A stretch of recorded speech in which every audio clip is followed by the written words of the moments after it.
Hello, I'm Lizbeth Garcia, and I'd like to welcome you to On the Ball Pilates. I am very excited about sharing the Pilates work that I've created on the stability ball. Pilates has become so popular because it works. Your body will feel lengthened, strong, confident, and beautiful. As with any new exercise routine, I'd like you to listen to your body, work at your own pace, and breathe. I encourage you to take the time to work slowly through each exercise. Be present in the moment rather than rushing through the routine. Now, there's a couple of things that I'd like to review before we begin. So first, you need bare feet so that you prevent yourself from slipping off the ball. So press your feet into the ground.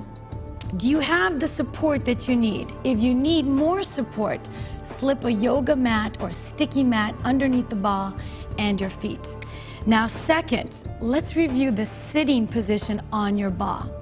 So sit up tall, press your feet into the ground, and your knees should be in parallel line with your hips. The body positioning and alignment of your body while working on the stability ball is very important to maintain your stability as well as to maximize your efforts.